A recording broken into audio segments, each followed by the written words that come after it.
Hello everyone, ਸਵਾਗਤ ਹੈ ਜੀ ਤੁਹਾਡਾ ਸਾਰਿਆਂ ਦਾ ਮਲੂਕਾ ਆਈਏਐਸ ਕਰੰਟ ਅਫੇਅਰਸ ਦੇ ਇਸ ਲਾਈਵ ਕਲਾਸ ਦੇ ਵਿੱਚ। ਅੱਜ ਸਾਡਾ ਇਹ ਕਰੰਟ ਅਫੇਅਰਸ ਦਾ 29th ਲੈਕਚਰ ਆ। And before we start with the today's lecture, ਇੱਕ ਬਹੁਤ ਇੰਪੋਰਟੈਂਟ ਬਹੁਤ ਰੈਲੇਵੈਂਟ ਜੋ ਸਾਡੀ ਪ੍ਰੈਪਰੇਸ਼ਨ ਦੇ ਲਈ ਕਹਿ ਲਓ ਜਾਂ ਆਮ ਜ਼ਿੰਦਗੀ ਦੇ ਲਈ ਵੀ ਕਹਿ ਲਓ, ਇੱਕ ਬਹੁਤ ਇੰਪੋਰਟੈਂਟ ਕੋਟ ਹੈ। The quote goes like, vision without action is a daydream and an action without a vision is a nightmare।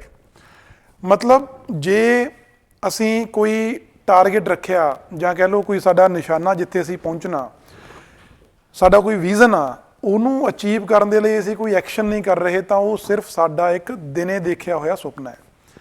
ਪਰ ਜੇ ਅਸੀਂ ਐਕਸ਼ਨ ਕਰ ਰਹੇ ਹਾਂ ਬਟ ਉਸ ਐਕਸ਼ਨ ਦੇ ਲਈ ਸਾਡਾ ਕੋਈ ਵਿਜ਼ਨ ਹੀ ਨਹੀਂ ਹੈ, ਸਾਡਾ ਕੋਈ ਟਾਰਗੇਟ ਨਹੀਂ ਹੈ, ਤਾਂ ਉਹ ਜਿਵੇਂ ਕਹਿ ਲਓ ਇੱਕ ਬਹੁਤ ਡਰਾਉਣਾ ਸੁਪਨਾ ਹੈ।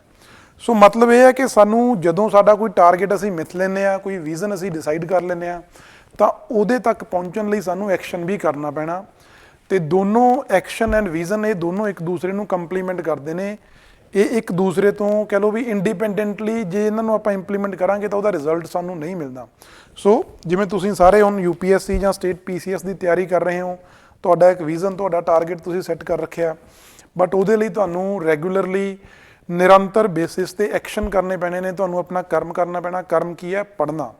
ਜੋ ਪੜ੍ਹ ਰਹੇ ਹੋ ਉਹਨੂੰ ਰਿਵਾਈਜ਼ ਕਰੋ, ਬਿਕੋਜ਼ ਰਿਵੀਜ਼ਨ ਇਜ਼ ਦਾ ਕੀ। ਜਦੋਂ ਅਸੀਂ UPSC ਜਾਂ PCS ਦੀ ਗੱਲ ਕਰਦੇ ਹਾਂ, ਇਹਦਾ ਸਿਲੇਬਸ ਬਹੁਤ ਵਾਈਡ ਹੈ, ਬਟ ਜੋ ਚੀਜ਼ਾਂ ਤੁਸੀਂ ਪੜ੍ਹ ਰਹੇ ਹੋ ਉਹ ਇੰਨੇ ਚੰਗੀ ਤਰ੍ਹਾਂ ਪੜ੍ਹੋ ਵੀ ਜੇ ਉਹਦੇ 'ਚੋਂ ਕੁਐਸਚਨ ਆਉਂਦਾ ਉਹ ਨਾ ਗਲਤ ਹੋਵੇ। ਅਤੇ ਉਹ ਕਿਵੇਂ ਹੋਊ? ਉਹ ਹੋਣਾ ਤੁਹਾਡੀ ਰਿਵੀਜ਼ਨ ਕਰਕੇ, ਤੁਹਾਡੀ ਅੰਡਰਸਟੈਂਡਿੰਗ ਦੇ ਨਾਲ। ਕਿਉਂਕਿ ਜੋ ਪ੍ਰੀ ਦੇ ਲਈ ਅਸੀਂ ਗੱਲ ਕਰੀਏ ਤਾਂ ਫੈਕਟਸ ਵੀ ਸਾਡੇ ਲਈ ਬਹੁਤ ਰੈਲੇਵੈਂਟ ਨੇ।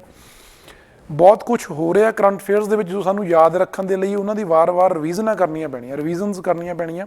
ਸੋ ਧਿਆਨ ਰੱਖੋ ਆਪਣੀ, ਜਿਵੇਂ ਜਿਵੇਂ ਸਿਲੇਬਸ ਕੰਪਲੀਟ ਕਰ ਰਹੇ ਹੋ, ਚਾਹੇ GS ਪੜ੍ਹ ਰਹੇ ਹੋ, ਚਾਹੇ ਕਰੰਟ ਅਫੇਅਰਸ ਕਰ ਰਹੇ ਹੋ, ਉਹਨਾਂ ਦੀ ਰਿਵੀਜ਼ਨ ਨਾਲ ਰੈਗੂਲਰ ਬੇਸਿਸ 'ਤੇ ਕਰਦੇ ਰਹੋ। ਫੇਰ ਹੀ ਉਹਨਾਂ ਚੀਜ਼ਾਂ ਨੂੰ ਪੜ੍ਹਨ ਦਾ ਫਾਇਦਾ। ਨਹੀਂ ਤਾਂ ਜੇ ਜਿਵੇਂ ਕਹਿ ਲਓ ਵੀ ਅੱਜ ਕੋਈ ਚੀਜ਼ ਪੜ੍ਹੀ ਆ, ਉਹਨੂੰ 2 ਮਹੀਨਿਆਂ ਬਾਅਦ 3 ਮਹੀਨਿਆਂ ਬਾਅਦ ਦੁਬਾਰਾ ਤੁਸੀਂ ਚੱਕੋਗੇ ਤਾਂ ਉਦੋਂ ਤੱਕ ਕੰਪਲੀਟਲੀ ਵਾਸ਼ ਆਊਟ ਹੋ ਜਾਣਾ ਤੁਹਾਡੇ ਮਾਈਂਡ 'ਚੋਂ, ਕਿਉਂਕਿ ਹੋਰ ਨਵਾਂ ਬਹੁਤ ਕੁਝ ਪੜ੍ਹ ਲਓਗੇ ਉਹਦੇ ਟਾਈਮ ਦੇ ਵਿੱਚ। ਸੋ ਨਵਾਂ ਪੜ੍ਹਨ ਦੇ ਨਾਲ ਜੇ ਕੁਛ ਕਹਿ ਲਓ ਵੀ ਇੱਕ ਵੀਕ ਦੇ ਵਿੱਚ ਤੁਸੀਂ ਇੱਕ ਵੀਕ ਦੇ ਵਿੱਚ 20 ਘੰਟੇ ਤੁਸੀਂ ਨਵਾਂ ਪੜ੍ਹ ਰਹੇ ਹੋ, ਤਾਂ ਘੱਟੋ ਘੱਟ 5 ਤੋਂ 6 ਘੰਟੇ ਜਾਂ 7 ਘੰਟੇ ਪੁਰਾਣਾ ਵੀ ਰਿਵਾਈਜ਼ ਕਰੋ। ਬਹੁਤ ਜ਼ਰੂਰੀ ਹੈ ਜੀ ਉਹ। ਚਲੋ ਆਪਾਂ ਅੱਜ ਦੀ ਜੋ ਸਾਡੀ ਕਰੰਟ ਅਫੇਅਰਸ ਦੀ ਕਲਾਸ ਆ ਉਹ ਸਟਾਰਟ ਕਰਦੇ ਹਾਂ। ਸਾਡਾ ਫਸਟ ਟੌਪਿਕ ਹੈ world migration report 2022 and the question from the topic is, which of the following are correct about world migration report? First statement, it is an annual report published by OECD, Organization of Economic Cooperation and Development. Second statement, its first edition was published in 2000. And the third statement, as per its 2022's edition, UAE, United Arab Emirates, is the major destination for Indian immigrants। ਠੀਕ ਹੈ ਜੀ। ਤੁਸੀਂ ਦੱਸ ਰਹੇ ਨੇ ਜੋ ਕਿਹੜੀਆਂ statements ਠੀਕ ਨੇ? ਸਾਰੀਆਂ ਠੀਕ ਨੇ, ਜਾਂ ਪਹਿਲੀ ਜਾਂ ਤੀਸਰੀ ਠੀਕ ਹੈ, ਓਨਲੀ ਸੈਕਿੰਡ ਠੀਕ ਹੈ, ਜਾਂ 2 and 3 ਠੀਕ ਹੈ। ਠੀਕ ਹੈ ਜੀ। ਚਲੋ ਹੁਣ ਆਪਾਂ ਸਾਡੇ ਨਿਊਜ਼ ਬਾਰੇ ਉਹਦੀ ਗੱਲ ਕਰਦੇ ਹਾਂ। Recently the 11th edition of World Migration Report has been launched by International Organization of Migration। ਠੀਕ ਹੈ ਜੀ। ਕਿਹਨਾਂ ਨੇ ਲਾਂਚ ਕੀਤੀ ਹੈ ਇਹ? by International Organization of Migration, International Organization of Migration, IOM ਕਹਿੰਦੇ ਆ। ਉਹਨਾਂ ਨੇ ਇਹਦਾ 11th edition ਰੀਸੈਂਟਲੀ ਲਾਂਚ ਕੀਤਾ। ਦੈਨ ਅਬਾਊਟ ਦਾ ਰਿਪੋਰਟ, ਜਦੋਂ ਅਸੀਂ ਰਿਪੋਰਟ ਦੀ ਗੱਲ ਕਰਦੇ ਹਾਂ, ਇਹ ਰਿਪੋਰਟ ਕਦੋਂ ਸਟਾਰਟ ਹੋਈ, ਜਾਂ ਇਹਨੂੰ ਐਨੂਅਲੀ ਪਬਲਿਸ਼ ਕੀਤਾ ਜਾਂਦਾ, ਜਾਂ ਬਾਈ ਐਨੂਅਲੀ ਹੁੰਦੀ ਆ, ਜਾਂ ਬਾਇਨੀਅਲ ਰਿਪੋਰਟ ਹੈ ਇਹ। ਠੀਕ ਹੈ ਜੀ। IMO ਸਟਾਰਟਡ ਪਬਲਿਸ਼ਿੰਗ ਦਿਸ ਬਾਇਨੀਅਲ ਰਿਪੋਰਟ। ਬਾਇਨੀਅਲ ਦਾ ਮਤਲਬ ਹੁੰਦਾ ਜਿਹੜੀ ਹਰ 2 ਸਾਲ ਬਾਅਦ ਹੁੰਦੀ ਹੈ। ਠੀਕ ਹੈ ਜੀ। ਇੱਕ ਹੁੰਦਾ ਬਾਈ ਐਨੂਅਲ, ਮਤਲਬ 1 ਸਾਲ ਦੇ ਵਿੱਚ 2 ਵਾਰ। ਇੱਕ ਹੁੰਦਾ ਐਨੂਅਲ, ਮਤਲਬ ਹਰ ਸਾਲ। ਤੇ ਬਾਈਨੀਅਲ ਮਤਲਬ ਹੁੰਦੀ ਹੈ ਹਰ ਦੂਸਰੇ ਸਾਲ। ਠੀਕ ਹੈ ਜੀ। ਜੋ ਵਰਲਡ ਮਾਈਗ੍ਰੇਸ਼ਨ ਰਿਪੋਰਟ ਆ, it is published by International Migration Organisation or International Organisation of Migration, published by IMO. It is a biennial report which was first published in 2000.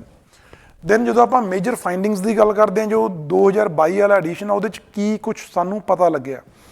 ਉਸ ਰਿਪੋਰਟ ਦੇ ਮੁਤਾਬਿਕ 2020 ਦੇ ਵਿੱਚ, ਕਿਉਂਕਿ ਜਿਵੇਂ ਤੁਹਾਨੂੰ ਦੱਸਿਆ ਕਿ ਬਾਈਨੀਅਲ ਆ 2 ਸਾਲਾਂ ਬਾਅਦ ਆਉਂਦੀ ਆ, ਤਾਂ ਜਿਹੜਾ 2022 ਦੇ ਵਿੱਚ ਡੇਟਾ ਪਬਲਿਸ਼ ਹੋਇਆ ਉਹ 2020 ਦੇ ਬੇਸਿਸ ਤੇ, ਉਹ 2020 ਦਾ ਡੇਟਾ, ਤੇ ਜਿਹੜਾ ਸਾਡਾ 2021 ਵਾਲਾ ਡੇਟਾ ਉਹ ਆਊਗਾ 2024 ਵਾਲੀ ਰਿਪੋਰਟ ਦੇ ਵਿੱਚ। ਠੀਕ ਹੈ ਜੀ, ਮਤਲਬ ਕਿ 2020 ਤੇ 21 ਵਾਲਾ ਡੇਟਾ ਉਹ 2022 ਵਾਲੀ ਰਿਪੋਰਟ 'ਚ ਆਇਆ, 22-23 ਵਾਲਾ ਡੇਟਾ ਆਊਗਾ ਜਿਹੜਾ ਉਹ 2024 ਵਾਲੀ ਰਿਪੋਰਟ 'ਚ ਆਊਗਾ। ਸੋ ਜਿਹੜਾ 2020 ਦੇ ਵਿੱਚ ਕਹਿੰਦੇ ਗਲੋਬਲੀ ਜਿਹੜੇ ਮਾਈਗ੍ਰੈਂਟਸ ਦਾ ਨੰਬਰ ਸੀ, ਇੰਟਰਨੈਸ਼ਨਲ ਮਾਈਗ੍ਰੈਂਟਸ ਦਾ, ਉਹ ਸੀਗਾ 281 ਮਿਲੀਅਨ, ਜਿਨ੍ਹਾਂ ਦੇ ਵਿੱਚੋਂ ਲਗਭਗ 2/3 ਜਿਹੜੇ ਸੀ ਉਹ ਸੀਗੇ ਲੇਬਰ ਮਾਈਗ੍ਰੈਂਟਸ। ਠੀਕ ਹੈ ਜੀ, ਜਿਹੜੇ ਕਾਮੇ ਨੇ, ਜਿਹੜੇ ਇੱਕ ਦੇਸ਼ ਤੋਂ ਦੂਸਰੇ ਦੇਸ਼ ਦੇ ਵਿੱਚ ਪ੍ਰਵਾਸ ਕਰਦੇ ਨੇ, 2/3 ਜਿਹੜੇ 281 ਮਿਲੀਅਨ ਇੰਟਰਨੈਸ਼ਨਲ ਮਾਈਗ੍ਰੈਂਟ ਸੀ, ਉਹਨਾਂ ਦਾ 2/3 ਸੀ ਜਿਹੜਾ, ਮਤਲਬ ਕਿ ਲਗਭਗ ਅਸੀਂ ਕਹਿ ਦਈਏ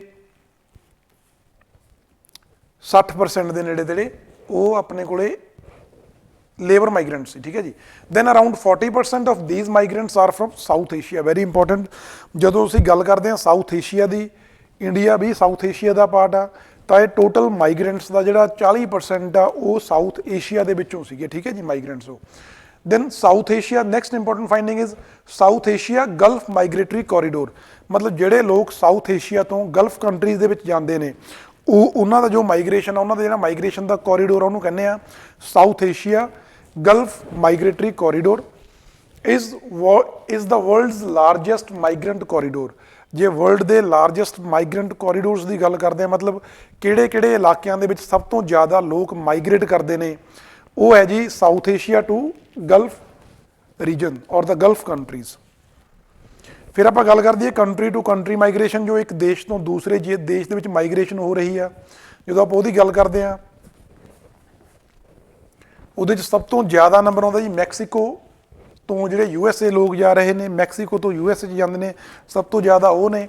ਤੇ ਜਦੋਂ ਅਸੀਂ ਇੰਡੀਆ ਦੀ ਗੱਲ ਕਰਦੇ ਹਾਂ ਤਾਂ ਇੰਡੀਆ ਟੂ UAE, ਮਤਲਬ ਇੰਡੀਆ ਦੇ ਸਭ ਤੋਂ ਜ਼ਿਆਦਾ ਜਿਹੜੇ ਲੋਕ ਜੇ ਪ੍ਰਵਾਸ ਕਰਦੇ ਨੇ ਕੰਮ ਲਈ ਕਹਿ ਲਓ, ਜਾਂ ਵੈਸੇ ਵੀ ਇੰਟਰਨੈਸ਼ਨਲ ਪੱਧਰ ਤੇ ਪ੍ਰਵਾਸ ਕਰਦੇ ਨੇ ਇੰਡੀਅਨ ਲੋਕ, ਤਾਂ ਕਿੱਥੇ ਜਾਂਦੇ ਨੇ ਸਭ ਤੋਂ ਜ਼ਿਆਦਾ? ਉਹ ਜਾਂਦੇ ਨੇ ਯੂਨਾਈਟਿਡ ਅਰਬ ਐਮੀਰੇਟ, UAE ਦੇ ਵਿੱਚ ਜਾਂਦੇ ਨੇ। ਠੀਕ ਹੈ ਜੀ,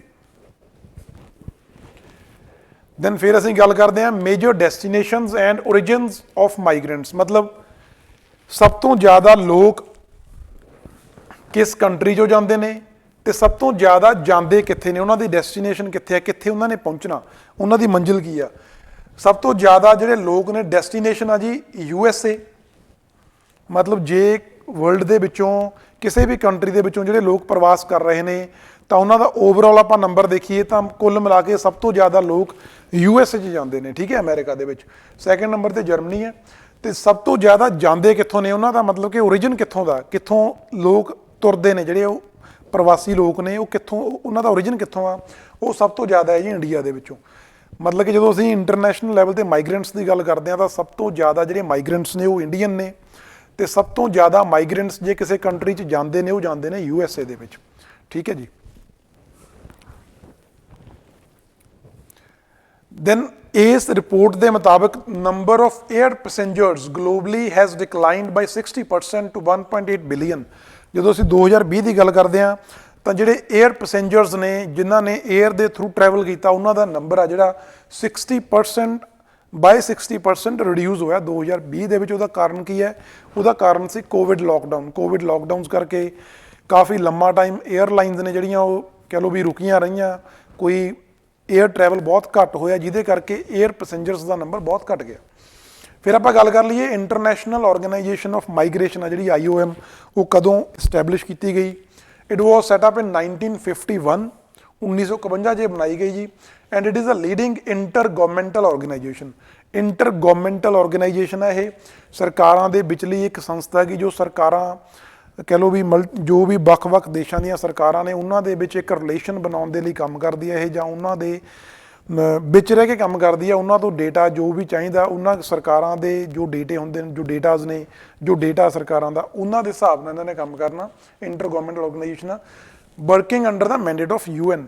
ਇਹ UN ਸਪੈਸ਼ਲਾਈਜ਼ਡ ਏਜੰਸੀ ਨਹੀਂ ਹੈ, ਧਿਆਨ ਰੱਖਿਓ, ਯੂਨਾਈਟਿਡ ਨੇਸ਼ਨ ਦਾ ਆਰਗਨ ਨਹੀਂ ਹੈ, ਬਟ ਕੰਮ ਕਰਦੀ ਹੈ under the mandate of UN। ਠੀਕ ਹੈ, ਤੁਹਾਨੂੰ ਪੁੱਛਿਆ ਜਾ ਸਕਦਾ ਕਿ ਇੰਟਰਨੈਸ਼ਨਲ ਆਰਗੇਨਾਈਜੇਸ਼ਨ ਆਫ ਮਾਈਗ੍ਰੇਸ਼ਨ ਆ ਜਿਹੜੀ ਉਹ ਇੱਕ ਯੂਐਨ ਦਾ ਆਰਗਨ ਆ ਜਾਂ ਯੂਐਨ ਸਪੈਸ਼ਲਾਈਜ਼ਡ ਏਜੰਸੀ ਆ? ਨਹੀਂ ਜੀ, ਉਹ ਯੂਐਨ ਆਰਗਨ ਨਹੀਂ ਹੈ, ਯੂਐਨ ਸਪੈਸ਼ਲਾਈਜ਼ਡ ਏਜੰਸੀ ਨਹੀਂ ਹੈ, ਬਟ ਜਿਹੜਾ ਉਹਦਾ ਕੰਮ ਕਰਨ ਦਾ ਤਰੀਕਾ ਗਾ ਉਹ ਕੰਮ ਕਰਦੀ ਹੈ under the mandate of UN. Then ਇਹਦਾ ਹੈੱਡਕੁਆਟਰ ਹੈ ਜੀ Geneva, Switzerland. Then India became its member in 2008, but before that 1991 ਦੇ ਵਿੱਚ ਇੰਡੀਆ ਇਹਦਾ ਇੱਕ ਆਬਜ਼ਰਵਰ ਮੈਂਬਰ ਬਣ ਗਿਆ ਸੀ। The next important topic for today's discussion is Atlantification of Barents Sea. Very important. Atlantification of Barents Sea.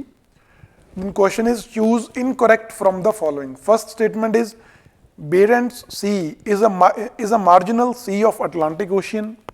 Second statement, it is located off the northern coast of Norway and Russia. Third, Greenland Sea lies to its northwest. ਤੁਸੀਂ ਦੱਸਣਾ ਨਾ ਜੋ ਕਿਹੜੀ statement incorrect ਹੈ। ਸਾਰੀਆਂ incorrect ਨੇ ਜਾਂ ਨਾ ਜੋ ਕੋਈ ਇੱਕ ਸਟੇਟਮੈਂਟ ਇਨਕਰੈਕਟ ਹੈ। ਦੈਨ ਅਸੀਂ ਗੱਲ ਕਰੀਏ Y Barents sea or Atlantic ਦਾ term Atlantification was in news. As per a recent study, ਇੱਕ ਸਟੱਡੀ ਦੇ ਮੁਤਾਬਕ some parts of the Arctic region, ਜਦੋਂ ਅਸੀਂ ਆਰਕਟਿਕ ਰੀਜਨ ਦੀ ਗੱਲ ਕਰਦੇ ਹਾਂ ਜਾਂ ਆਰਕਟਿਕ ਓਸ਼ਨ ਦੀ ਗੱਲ ਕਰਦੇ ਹਾਂ, ਜਿਹੜਾ ਸਾਡਾ ਨਦਰਨ ਪੋਲ ਹੈ ਸਾਡੀ ਅਰਥ ਦਾ, ਉਹਦੇ 'ਚ ਕੁਛ ਪਾਰਟਸ ਇੱਦਾਂ ਦੇ ਸਾਇੰਟਿਸਟ ਨੇ ਦੇਖੇ ਨੇ ਜਿੱਥੇ ਟੈਂਪਰੇਚਰ ਬਹੁਤ ਜ਼ਿਆਦਾ ਰੇਟ 'ਤੇ ਇਨਕਰੀਜ਼ ਹੋ ਰਿਹਾ। ਮਤਲਬ ਜੇ ਅਸੀਂ ਜਿਸ ਰੇਟ 'ਤੇ ਬਾਕੀ ਵਰਲਡ ਦਾ ਜੋ ਕਲਾਈਮੇਟ ਚੇਂਜ ਕਰਕੇ ਟੈਂਪਰੇਚਰ ਇਨਕਰੀਜ਼ ਹੋ ਰਿਹਾ, ਉਸ ਰੇਟ ਨਾਲੋਂ ਅਰਾਊਂਡ 7 ਟਾਈਮਸ ਮੋਰ ਰੇਟ 'ਤੇ ਆਰਕਟਿਕ ਰੀਜਨ ਦੇ ਵਿੱਚ ਕੁਝ ਏਰੀਆਜ਼ ਨੇ ਜਿੱਥੇ ਟੈਂਪਰੇਚਰ ਇਨਕਰੀਜ਼ ਹੋ ਰਿਹਾ। ਠੀਕ ਹੈ ਜੀ, ਉਸ ਰੇਟ ਦੇ ਨਾਲ, ਮਤਲਬ ਇੰਨੇ ਜ਼ਿਆਦਾ ਰੇਟ ਦੇ ਨਾਲ ਜੇ ਬਾਕੀ ਥਾਵਾਂ 'ਤੇ ਹਰ ਸਾਲ 1 ਡਿਗਰੀ ਟੈਂਪਰੇਚਰ ਵੱਧ ਰਿਹਾ, ਤਾਂ ਆਰਕਟਿਕ ਰੀਜਨ ਦੇ ਕੁਝ ਏਰੀਆਜ਼ ਨੇ ਜਿੱਥੇ ਉਹ ਟੈਂਪਰੇਚਰ ਅਰਾਊਂਡ 7 to 8 ਡਿਗਰੀਜ਼ ਪਰ ਈਅਰ ਇਨਕਰੀਜ਼ ਹੋ ਰਿਹਾ। ਜੋ ਅਸੀਂ ਸਪੋਜ਼ ਕਰ ਰਹੇ ਹਾਂ ਉਹਨਾਂ ਦਾ ਰੇਟ ਦਾ ਡਿਫਰੈਂਸ ਹੈ 7 ਟਾਈਮਸ, ਬਾਕੀ ਏਰੀਆ ਨਾਲੋਂ ਜ਼ਿਆਦਾ ਰੇਟ ਤੇ ਟੈਂਪਰੇਚਰ ਤਾਪਮਾਨ ਵੱਧ ਰਿਹਾ ਆਰਕਟਿਕ ਰੀਜਨ ਦੇ ਕੁਝ areas the. The rate of warming in rest of the world. This kind of intense warming, ਮਤਲਬ ਬਹੁਤ ਜ਼ਿਆਦਾ ਤੀਬਰ, ਬਹੁਤ ਜ਼ਿਆਦਾ ਤੇਜ਼ੀ ਨਾਲ ਜਿਹੜਾ ਉੱਥੇ ਤਾਪਮਾਨ ਵੱਧ ਰਿਹਾ, never been observed in Arctic region before। ਇਸ ਤੋਂ ਪਹਿਲਾਂ ਆਰਕਟਿਕ ਰੀਜਨ ਦੇ ਵਿੱਚ ਇਹ ਨਹੀਂ ਦੇਖਿਆ ਗਿਆ। is leading to a phenomenon called Atlantification of the Arctic। ਠੀਕ ਹੈ ਜੀ, ਇਹਨੂੰ ਕਹਿੰਦੇ ਅਸੀਂ Atlantification of the Arctic। ਕੀ ਹੈ Atlantification of Arctic? ਮਤਲਬ ਆਰਕਟਿਕ ਰੀਜਨ ਦੇ ਕੁਝ ਏਰੀਆਜ਼ ਦੇ ਵਿੱਚ ਬਹੁਤ ਇੰਟੈਂਸੀਫਾਈਡ ਵੇ ਦੇ ਨਾਲ ਟੈਂਪਰੇਚਰ ਇਨਕਰੀਜ਼ ਹੋ ਰਿਹਾ, ਜਿਹਨੂੰ ਅਸੀਂ ਕਹਿੰਦੇ ਹਾਂ Atlantification of Arctic। Atlantification ਦਾ ਮਤਲਬ ਕੀ ਹੈ? Atlantification means the formation of some hotspots where the sea has started resembling Atlantic Ocean। ਠੀਕ ਹੈ ਜੀ, ਆਪਾਂ ਗੱਲ ਕਰ ਰਹੇ ਹਾਂ ਆਰਕਟਿਕ ਓਸ਼ਨ ਦੀ, ਜੋ ਸਾਡਾ ਨਦਰਨ ਪੋਲ ਹੈ, ਉੱਥੇ ਕੁਝ ਇੱਦਾਂ ਦੇ ਏਰੀਆਜ਼ ਨੇ, ਉਸ ਆਰਕਟਿਕ ਸੀ ਦੇ ਕੁਝ ਇੱਦਾਂ ਦੇ ਏਰੀਆਜ਼ ਨੇ, ਜਾਂ ਬੇਰੈਂਟ ਸੀ ਦੀ ਗੱਲ ਕਰ ਲਈਏ ਜੋ ਆਰਕਟਿਕ ਰੀਜਨ ਦਾ ਪਾਰਟ ਹੈ, ਆਰਕਟਿਕ ਓਸ਼ਨ ਦਾ ਪਾਰਟ ਹੈ ਬੇਰੈਂਟ ਸੀ, ਉਹਦੇ ਵਿੱਚ ਕੁਝ ਇੱਦਾਂ ਦੇ ਏਰੀਆਜ਼ ਦੇਖੇ ਗਏ ਨੇ ਜਿਹੜੇ ਰਿਜ਼ੈਂਬਲ ਕਰ ਰਹੇ ਨੇ ਟੂ ਅਟਲਾਂਟਿਕ ਓਸ਼ਨ। ਮਤਲਬ ਜੋ ਅਟਲਾਂਟਿਕ ਓਸ਼ਨ ਦੀ ਜੋ ਟੈਂਪਰੇਚਰ ਆ ਜਾਂ ਉੱਥੋਂ ਦੀਆਂ ਜੋ ਕੰਡੀਸ਼ਨਸ ਨੇ, ਉਹਨਾਂ ਕੰਡੀਸ਼ਨਸ ਨੂੰ ਰਿਜ਼ੈਂਬਲ ਕਰ ਰਹੇ ਨੇ ਸਮ ਏਰੀਆਜ਼ ਇਨ ਦਾ ਬੇਰੈਂਟ ਸੀ ਔਰ ਸਮ ਏਰੀਆਜ਼ ਇਨ ਦਾ ਆਰਕਟਿਕ ਰੀਜਨ। ਤੇ ਉਸ ਰਿਜ਼ੈਂਬਲੈਂਸ ਦੇ ਫਿਨੋਮੀਨਾ ਨੂੰ ਅਸੀਂ ਕਹਿੰਦੇ ਹਾਂ ਅਟਲਾਂਟੀਫਿਕੇਸ਼ਨ। ਠੀਕ ਹੈ ਜੀ, ਕਿਉਂਕਿ ਨਾਰਮਲੀ ਜਦੋਂ ਆਪਾਂ ਗੱਲ ਕਰੀਏ ਤਾਂ ਆਰਕਟਿਕ ਓਸ਼ਨ ਆ ਜਿਹੜਾ ਜਾਂ ਬੇਰੈਂਟ ਸੀ ਆ, ਉਹਦਾ ਟੈਂਪਰੇਚਰ ਆ ਜਿਹੜਾ ਉਹ as compare to Atlantic ocean ਘੱਟ ਆ, ਠੰਡਾ ਹੈਗਾ, ਉਹ ਠੰਡਾ ਤਾਪਮਾਨ ਹੈ ਕਿਉਂਕਿ ਨਾਰਥ ਪੋਲ ਆ, ਉੱਥੇ ਮੋਸਟ ਆਫ ਦਾ ਟਾਈਮ ਬਰਫ਼ ਜੰਮੀ ਰਹਿੰਦੀ ਆ ਸੀ ਦੇ ਸਰਫੇਸ ਦੇ ਉੱਪਰ। ਬਟ ਹੁਣ ਹੋ ਕੀ ਰਿਹਾ ਡਿਊ ਟੂ ਕਲਾਈਮੇਟ ਚੇਂਜ। ਤੇ ਜਿਹੜਾ ਅਟਲਾਂਟਿਕ ਓਸ਼ਨ ਦੀ ਜੇ ਆਪਾਂ ਗੱਲ ਕਰੀਏ ਕੰਪੈਰੀਜ਼ਨ, ਤਾਂ ਅਟਲਾਂਟਿਕ ਓਸ਼ਨ ਕੰਪੈਰੇਟਿਵਲੀ ਵਾਰਮ ਆ than Arctic ocean. Arctic ocean ਨਾਲੋਂ ਥੋੜ੍ਹਾ ਜਿਹਾ ਜ਼ਿਆਦਾ ਤਾਪਮਾਨ ਆ ਉੱਥੇ। ਕਿਉਂਕਿ ਉੱਥੋਂ ਸਾਡੇ ਇਕੁਏਟਰ ਤੋਂ ਜੋ ਗਰਮ ਪਾਣੀ ਨੇ ਉਹ ਮੂਵ ਕਰਦੇ ਨੇ ਨਾਰਥ ਪੋਲ ਵੱਲ ਨੂੰ, ਜਿਹੜੇ ਅਟਲਾਂਟਿਕ ਓਸ਼ਨ ਦਾ ਟੈਂਪਰੇਚਰ ਆ ਜਿਹੜਾ ਵਧਾ ਦਿੰਦੇ ਨੇ as compare to Arctic ocean.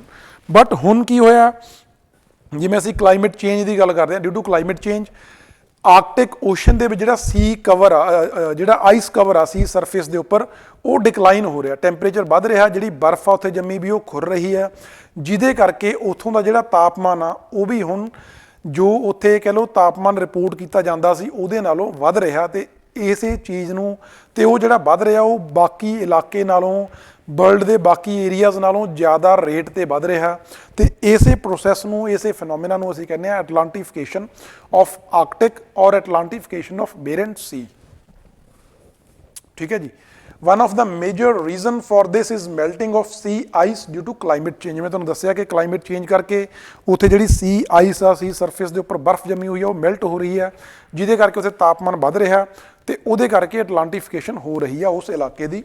जिवें इत्थे डायग्राम दे विच दस्सिया melting of sea ice it leads to Atlantification, तो जो उत्थे अटलांटिफिकेशन हो रही है it further intensifies the melting of sea ice. मतलब एक पूरा एक सर्कल आ, मैल्टिंग ऑफ सी आइस के मैल्ट होने करके अटलांटिफिकेशन हो रही है, तो जिमें जिमें अटलांटिफिकेशन हो रही है अटलांटिफिकेशन होने के नाल जिहड़ी उत्थों की आइस आ वो होर ज़्यादा मैल्ट हो रही है। ठीक है जी, मतलब दोनों जो ये फैक्टर्स ने एक दूसरे नूं इंटेंसीफाई कर रहे हैं, एक दूसरे नूं वधा रहे हैं। ठीक है, क्योंकि अटलांटिफिकेशन करके की होना, अटलांटिफिकेशन के नाल उत्थों का टैंपरेचर वधूगा, टैंपरेचर वधूगा तो जिहड़ी होर सी आइस आइस कवर आ वो भी मैल्ट हो जाऊगा। ठीक है जी, मतलब दोनों एक दूसरे नूं इंटेंसीफाई कर रहे हैं। दैन फिर आप गल कर लीए बेरेंट सी बारे, ये कित्थे लोकेटेड आ, ये बारे जां इहदियां की बाउंडरीज ने, किहड़े-किहड़े मैंबर नेशनस ने, जां किहड़े-किहड़े होर बॉर्डरिंग सीज ने, उन्होंने बारे सानूं पता होना चाहिए। Barents sea it is a marginal sea of Arctic Ocean. ध्यान रखियो बेरेंट सी आर्कटिक ओशन का पार्ट आ, जो साडा नदਰਨ पोल आ आर्कटिक ओशन उहदा पार्ट है जी Barents sea, located off the northern coast of Russia and Norway. जिवें इत्थे डायग्राम बनी हुई है, आ साडा रशिया आ गया जी, आ रशिया आ गया एंड इधर आ गया नॉर्वे, आ नॉर्वे आ गया सारा, ये उपर लोकेटेड आ जी बेरेंट सी, आ रही बेरेंट सी। ठीक है, रशिया ते नॉर्वे तो उपर नॉर्थ वाल नूं located uh बेरेंट C. then as per United Nation Convention on Laws of the Sea, ਜਿਹਨੂੰ ਅਸੀਂ UNCLOS UNCLOS ਕਹਿ ਦਿੰਦੇ ਆ, ਉਹਦੇ ਅਕੋਰਡਿੰਗ ਜੋ ਬੇਰੈਂਟ ਸੀ ਆ it is divided between Russia and Norway. Very important, ਤੁਹਾਨੂੰ ਪੁੱਛਿਆ ਜਾ ਸਕਦਾ ਕਿ ਬੇਰੈਂਟ ਸੀ ਆ ਜਿਹੜੀ it is divided between Norway and Finland ਜਾਂ ਨਾਰਵੇ ਐਂਡ ਸਵੀਡਨ ਕਿਹਾ ਜਾ ਸਕਦਾ, ਨਹੀਂ, ਇਹ ਨਾਰਵੇ ਤੇ ਰਸ਼ੀਆ ਦੇ ਵਿੱਚ ਡਿਵਾਈਡਡ ਆ। Very important. ਫਿਰ ਆਪਾਂ ਇਹਦੇ ਗੱਲ ਕਰਦੇ ਹਾਂ ਬਾਰਡਰਸ ਦੀ। Sea borders with Norwegian sea in the west, ਆ ਰਹੀ ਬੇਰੈਂਟ ਸੀ, ਆ ਰਹੀ ਸਾਡੀ ਨਾਰਵੇਜੀਅਨ ਸੀ। ठीक है जी, जी साडी बेरेंट सी आ ये अपने वैसट वाली साइड ते नॉर्वेजियन सी नूं बॉर्डर करती है। Then west and north west ते ग्रीनलैंड सी आ जाती है, उपर नॉर्थ ते साडे कोल आर्कटिक ओशन आ जाता, तो ये ईस्ट वाले पासे आ जाती है जी करा सी, KARA करा सी, तो नीचे अपने कोल इहदे साउथ वाली साइड ते रशिया एंड नॉर्वे। ये सानूं पता होना चाहिए कि किहड़े-किहड़े सीज दे नाल टच करती है, जां किहड़ियां-किहड़ियां कंट्रीज़ दे नाल सी टच करती है, क्योंकि न्यूज़ दे विच रही है। सानूं अटलांटिफिकेशन का मतलब पता होना चाहिए, सानूं बेरेंट सी की लोकेशन पता होनी चाहिए है, तो उहदा रीजन की है मेन वो भी सानूं पता होना चाहिए। दैन नैक्सट जो थर्ड साडा टॉपिक है today's discussion is olive Ridley C turtles. Very important, ये एवरी ईयर ये चीज़ न्यूज़ दे विच रहिंदी है, तो ये बारे तुहानूं क्वेश्चन है जी consider the which of the following species are enlisted as critically endangered under IUCN। ਤੁਸੀਂ ਦੱਸਣਾ IUCN ਦੇ ਅੰਡਰ ਇਹਨਾਂ ਚੋਂ ਕਿਹੜੀਆਂ-ਕਿਹੜੀਆਂ ਸਪੀਸ਼ੀਜ਼ ਕ੍ਰਿਟੀਕਲੀ ਇੰਡੇਂਜਰਡ ਲਿਸਟ ਦੇ ਅੰਡਰ ਨੇ। First is one horn rhino, ਇਹ ਅਸੀਂ ਇੱਕ ਦੋ ਲੈਕਚਰਸ ਪਹਿਲਾਂ ਹੀ ਕੀਤਾ, ਤੁਹਾਨੂੰ ਪਤਾ ਹੋਣਾ ਚਾਹੀਦਾ ਇਹ। Then second one is olive ridley turtles। Third great Indian bustard, ਇਹਨੂੰ ਵੀ ਅਸੀਂ ਕਰੰਟ ਅਫੇਅਰਸ ਦੀਆਂ ਕਲਾਸਿਸ ਦੇ ਵਿੱਚ ਕਵਰ ਕਰ ਚੁੱਕੇ ਹਾਂ। ਤੇ ਲਾਸਟ ਆਪਸ਼ਨ ਹੈ ਤੁਹਾਨੂੰ ਜੀ ਕਸ਼ਮੀਰ ਸਟੈਗ ਔਰ ਹੰਗੂਲ ਕਹਿ ਦਿੰਦੇ ਆ ਇਹਨੂੰ। ਇਹਨਾਂ ਚੋਂ ਦੱਸਣਾ ਵੀ ਕਿਹੜੀਆਂ ਸਪੀਸ਼ੀਜ਼ ਨੇ ਜਿਹੜੀਆਂ ਉਹ ਕ੍ਰਿਟੀਕਲੀ ਇੰਡੇਂਜਰਡ ਲਿਸਟ ਦੇ ਅੰਦਰ ਐਨਲਿਸਟਡ ਨੇ। ਸਾਰੀਆਂ ਨੇ ਜਾਂ 1 3 ਐਂਡ 4 ਹੈ, ਜਾਂ 1 ਐਂਡ 4 ਓਨਲੀ ਹੈ, ਜਾਂ 2 ਐਂਡ 4 ਓਨਲੀ ਹੈ। ਤੁਸੀਂ ਦੱਸਣਾ ਕਮੈਂਟ ਕਰਕੇ ਕਿਹੜੀਆਂ ਸਪੀਸ਼ੀਜ਼ ਇੰਡੀਆ ਦੀਆਂ ਇੰਡੇਂਜਰਡ ਲਿਸਟ ਦੇ ਵਿੱਚ ਲਿਸਟਡ ਨੇ। ਦੈਨ ਫਿਰ ਆਪਾਂ ਗੱਲ ਕਰ ਲਈਏ ਜੋ ਸਾਡੀਆਂ olive ridley turtles ਨੇ, ਵਾਈ ਦੇ ਵਰ ਇਨ news. Recently, a large number of olive ridley turtles have begun emerging off the Gahirmatha Marine Sanctuary। Gahirmatha Marine Sanctuary है जो उड़ीसा की कोस्ट से है, उत्थे बहुत ज़्यादा नंबर दे विच olive ridley turtles देखियां गई ने। क्यों देखियां गई ने? बिकॉज उन्हों का मास नैसटिंग सीजन स्टार्ट होया, जिन्हों असीं कह दिंदे जी एरीबडा। ठीक है जी, एरीबडा टर्म आ मास नैसटिंग, मतलब कि बहुत सारे मास नैसटिंग का मतलब होंदा कोई भी स्पीशीज़ आ जिहड़ी, जे इत्थे आपां olive ridley turtles की गल कर रहे हैं तो वो एक झुंड दे विच आके उत्थे अंडे देणगीਆਂ है ना, नैसटिंग करनगीਆਂ उत्थे अपनियां, जिवें कह लो भी अपनी जनरेशन नूं अगे तोड़न दे लई, अपने नਵੇਂ ऑफस्प्रिंग्स नूं जन्म देण दे लई इस कोस्ट दे उपर आके ਬੀਚਸ ਦੀ ਕੋਸਟ ਦੇ ਉੱਪਰ ਆ ਕੇ ਉਹ ਆਂਡੇ ਦਿੰਦੀਆਂ ਨੇ, ਜਿਹਨੂੰ ਕਹਿੰਦੇ ਆ ਮਾਸ ਨੈਸਟਿੰਗ। ਮਾਸ ਕਿਉਂਕਿ ਝੁੰਡ ਦੇ ਵਿੱਚ, ਇਕੱਠ ਦੇ ਵਿੱਚ ਆਉਂਦੀਆਂ ਨੇ ਉਹ। ਤੇ ਜੇ ਆਪਾਂ ਗੱਲ ਕਰੀਏ, ਆ ਦੇਖੋ ਜਿਵੇਂ ਤੁਸੀਂ ਦੇਖ ਰਹੇ ਹੋਵੋਗੇ, ਆਹ ਸਾਡੀ ਕੋਸਟ ਆ ਗਈ, ਆਹ ਸਾਡੀ ਜਿਵੇਂ ਬੀਚ ਵਾਲਾ ਏਰੀਆ ਆ ਗਿਆ, ਕਿੰਨੀਆਂ ਸਾਰੀਆਂ ਓਲਿਵ ਰਿਡਲੇ ਟਰਟਲਸ ਇਕੱਠੀਆਂ ਬਾਹਰ ਨੂੰ ਆ ਰਹੀਆਂ ਨੇ। ਤੇ ਇੱਥੇ ਆ ਕੇ ਸੈਂਡ ਦੇ ਵਿੱਚ ਆ ਕੇ ਇਹਨਾਂ ਨੇ ਨੈਸਟਿੰਗ ਕਰਨੀ ਹੈ, ਇੱਥੇ ਆਪਣੇ ਐਗਜ਼ ਲੇ ਕਰਨੇ ਨੇ। ਤੇ ਇਹ ਬਹੁਤ, ਜਿਵੇਂ ਇੱਕ ਟਰਟਲ, ਇੱਕ ਓਲਿਵ ਰਿਡਲੇ ਟਰਟਲ ਹੈ, ਉਹ ਅਰਾਊਂਡ ਐਵਰੇਜ 50-60 ਐਗਜ਼ ਲੇ ਕਰਦੀ ਹੈ ਇੱਕ ਸੀਜ਼ਨ ਦੇ ਵਿੱਚ, ਠੀਕ ਹੈ ਜੀ। ਇੱਥੇ ਇਹਨਾਂ ਨੇ ਇਸੇ ਮਿੱਟੀ ਦੇ ਉੱਪਰ ਸੈਂਡ ਦੇ ਵਿੱਚ ਐਗਜ਼ ਲੇ ਕਰਨੇ ਹੁੰਦੇ ਨੇ। ਤੇ ਇਹਨਾਂ ਨੂੰ ਫਿਰ ਸਟੇਟ ਗਵਰਨਮੈਂਟਸ ਨੇ ਜਿਹੜੀਆਂ, ਜਾਂ ਕੁਝ ਹੋਰ NGOs ਨੇ, ਉਹਨਾਂ ਐਗਜ਼ ਨੂੰ ਪ੍ਰੋਟੈਕਟ ਕਰਦੀਆਂ ਨੇ ਤਾਂ ਕਿ ਕੁਝ ਹੋਰ ਐਨੀਮਲਸ ਨੇ ਜਾਂ ਉੱਥੇ ਸਟਰੇ ਡੌਗਸ ਨੇ, ਉਹ ਇਹਨਾਂ ਐਗਜ਼ ਨੂੰ ਨੁਕਸਾਨ ਨਾ ਪਹੁੰਚਾਉਣ, ਠੀਕ ਹੈ ਜੀ। ਇਹ ਹੋ ਗਿਆ ਐਰੀਵਡਾ ਮਾਸ ਨੈਸਟਿੰਗ ਸੀਜ਼ਨ। ਜਿਹੜਾ ਨਵੰਬਰ ਤੇ ਦਸੰਬਰ ਵਾਲਾ ਜਿਹੜਾ ਟਾਈਮ ਪੀਰੀਅਡ ਆ, ਉਸ ਟਾਈਮ ਦੇ ਦੌਰਾਨ ਮਾਸ ਨੈਸਟਿੰਗ ਇਹਨਾਂ ਦੀ ਦੇਖੀ ਜਾਂਦੀ ਹੈ, ਰਿਪੋਰਟ ਕੀਤੀ ਜਾਂਦੀ ਹੈ ਓਲਿਵ ਰਿਡਲੇ ਟਰਟਲਸ ਦੀ। ਤੁਹਾਨੂੰ ਗਹੀਰਮਥਾ ਮੈਰੀਨ ਸੈਂਚੁਰੀ ਪਤਾ ਹੋਣਾ ਚਾਹੀਦੀ ਹੈ ਕਿਹੜੀ ਸਟੇਟ ਦੇ ਵਿੱਚ ਆ, ਤੇ ਅਰੀਵਡਾ ਟਰਮ ਪਤਾ ਹੋਣੀ ਚਾਹੀਦੀ ਹੈ ਵੀ ਕਾਹਦੇ ਨਾਲ ਰਿਲੇਟਡ ਆ। ਉਹ ਹੈ ਜੀ ਓਲਿਵ ਰਿਡਲੇ ਟਰਟਲਸ ਦੀ ਮਾਸ ਨੈਸਟਿੰਗ ਦੇ ਲਈ ਵਰਤੀ ਜਾਂਦੀ ਹੈ ਟਰਮ। ਫਿਰ ਆਪਾਂ ਓਲਿਵ ਰਿਡਲੇ ਟਰਟਲਸ ਬਾਰੇ ਗੱਲ ਕਰ ਲਈਏ। ਸੀ ਟਰਟਲਸ ਨੇ, ਪਹਿਲੀ ਗੱਲ ਸੀ ਦੇ ਵਿੱਚ ਰਹਿੰਦੀਆਂ ਨੇ। ਇਹ ਸਿਰਫ ਬਾਹਰ ਕਦੋਂ ਆਉਂਦੀਆਂ ਨੇ? ਜਦੋਂ ਇਹਨਾਂ ਨੇ ਐਗਜ਼ ਲੇ ਕਰਨੇ ਹੁੰਦੇ ਨੇ। ਉਸ ਤੋਂ ਬਿਨਾ ਇਹ ਵਾਟਰ ਦੇ ਵਿੱਚ ਹੀ ਰਹਿੰਦੀਆਂ ਨੇ, ਤਾਂ ਕਰਕੇ ਇਹਨਾਂ ਨੂੰ ਆਪਾਂ ਸੀ ਟਰਟਲਸ ਕਹਿੰਦੇ ਆ। ਸਾਇੰਟਿਫਿਕ ਨੇਮ ਇਜ਼ ਲੈਪਿਡੋਚੈਲਿਸ ਓਲਿਵਾਸੀਆ, ਠੀਕ ਹੈ ਜੀ, ਲੈਪਿਡੋਚੈਲਿਸ ਓਲਿਵੇਸ਼ੀਆ, ਇਹ ਇਹਨਾਂ ਦਾ ਸਾਇੰਟਿਫਿਕ ਨੇਮ ਹੈ। Then these are the smallest and most abundant of all sea turtles found around the world। ਜਿੰਨੀਆਂ ਵੀ ਸੀ ਟਰਟਲਸ ਸਾਨੂੰ ਵਿਸ਼ਵ ਪੱਧਰ ਤੇ ਮਿਲਦੀਆਂ ਨੇ, ਉਹਨਾਂ ਦੇ ਵਿੱਚੋਂ ਸਭ ਤੋਂ ਜ਼ਿਆਦਾ ਛੋਟੀਆਂ ਤੇ ਸਭ ਤੋਂ ਜ਼ਿਆਦਾ ਮਾਤਰਾ ਦੇ ਵਿੱਚ, ਸਭ ਤੋਂ ਜ਼ਿਆਦਾ ਨੰਬਰ ਦੇ ਵਿੱਚ ਮਿਲਣ ਵਾਲੀਆਂ ਜਿਹੜੀਆਂ ਸੀ ਟਰਟਲਸ ਨੇ, these are olive ridley turtles। these are carnivores and get the name from their olive colored shell। ਜਿਹੜਾ ਇਹਨਾਂ ਦਾ ਸ਼ੈਲ ਹੁੰਦਾ, ਜਿਹੜੀ ਇਹਨਾਂ ਦੀ ਉੱਪਰ ਕਹਿ ਲਓ ਹਾਰਡ ਇੱਕ ਪਰਤ ਹੁੰਦੀ ਹੈ ਇਹਨਾਂ ਦੀ ਬੋਡੀ ਦੇ ਉੱਪਰ, ਉਹਦਾ ਕਲਰ ਹੁੰਦਾ ਓਲਿਵ ਗ੍ਰੀਨ ਕਲਰ, ਜਿਹਦੇ ਕਰਕੇ ਇਹਨਾਂ ਦਾ ਨਾਂ ਓਲਿਵ ਰਿਡਲੇ ਟਰਟਲਸ ਪਿਆ। These are famous for their unique mass nesting called Arivada, where thousands of female turtles come together on the same beach to lay eggs। ਠੀਕ ਹੈ ਜੀ, ਇੱਕੋ ਥਾਂ ਤੇ ਆ ਕੇ ਐਗਜ਼ ਲੇ ਕਰਦੀਆਂ ਨੇ ਇਕੱਠੀਆਂ ਹੋ ਕੇ, ਥਾਊਜ਼ੈਂਡਸ ਆਫ ਨੰਬਰਸ ਦੇ ਵਿੱਚ ਆ ਕੇ, ਜਿਹਨੂੰ ਅਸੀਂ ਕਹਿੰਦੇ ਆ ਐਰੀਬਡਾ। ਦੈਨ ਫਿਰ ਆਪਾਂ ਗੱਲ ਕਰ ਲਈਏ ਇਹਨਾਂ ਦੇ ਹੈਬੀਟੈਟ ਦੀ, ਕਿੱਥੇ ਮਿਲਦੀਆਂ ਨੇ, ਕਿੱਥੇ ਰਹਿੰਦੀਆਂ ਨੇ ਜੀ ਇਹ। These are found in warm waters, very important। ਇਹ ਸਾਨੂੰ ਵਾਰਮ ਵਾਟਰਸ ਦੇ ਵਿੱਚ ਮਿਲਣਗੀਆਂ, ਕੂਲ ਜਾਂ ਕੋਲਡ ਵਾਟਰਸ ਦੇ ਵਿੱਚ ਨਹੀਂ ਮਿਲਦੀਆਂ, ਵਾਰਮ ਵਾਟਰਸ ਦੇ ਵਿੱਚ ਮਿਲਦੀਆਂ ਨੇ of Pacific ocean, Atlantic ocean and Indian ocean. ਇਹ ਤਿੰਨ ਓਸ਼ਨਸ ਦੇ ਵਿੱਚ ਦੇਖੀਆਂ ਜਾਂਦੀਆਂ ਨੇ ਇਹ, Pacific, Atlantic and Indian ocean. ਉਹਨਾਂ ਓਸ਼ਨਸ ਦੇ ਵਾਰਮ ਵਾਟਰਸ ਦੇ ਵਿੱਚ, ਮਤਲਬ ਕਿ ਜਿਹੜਾ ਇਹ ਮੇਨਲੀ ਆਪਾਂ ਨੂੰ ਟ੍ਰੋਪੀਕਲ ਰੀਜਨ ਦੇ ਵਿੱਚ ਹੀ ਮਿਲਣਗੀਆਂ, ਕਿਉਂਕਿ ਜੇ ਵਾਰਮ ਵਾਟਰਸ ਦੀ ਗੱਲ ਕਰੀਏ ਤਾਂ ਉਹ ਟ੍ਰੋਪੀਕਲ ਰੀਜਨਸ ਦੇ ਵਿੱਚ ਹੀ ਮਿਲਦੇ ਨੇ, ਬਿਯੋਂਡ ਟ੍ਰੋਪਿਕਸ ਪਾਣੀ ਠੰਡਾ ਹੁੰਦਾ। ਤੇ ਉੜੀਸਾ's Gahirmatha marine sanctuary is known as world's largest rookery. Rookery ਹੁੰਦੀ ਹੈ colony of breeding animals of sea turtle. ਜਦੋਂ ਆਪਾਂ ਸੀ ਟਰਟਲਸ ਦੀ ਗੱਲ ਕਰਦੇ ਹਾਂ ਜਾਂ ਓਲਿਵ ਰਿਡਲੇ ਸੀ ਟਰਟਲਸ ਦੀ ਗੱਲ ਕਰੀਏ, ਤਾਂ ਉਹਨਾਂ ਦੀ ਜਿਹੜੀ ਸਭ ਤੋਂ ਵੱਡੀ ਉਹਨਾਂ ਦੀ ਇੱਕ ਕਾਲੋਨੀ ਆ, ਉਹ ਕਿੱਥੇ ਮਿਲਦੀ ਹੈ ਜੀ? ਉਹ ਮਿਲਦੀ ਹੈ ਗਹੀਰਮਥਾ ਮੈਰੀਨ ਸੈਂਚੁਰੀ, ਜੋ ਉੜੀਸਾ ਦੇ ਵਿੱਚ ਹੈ, very important.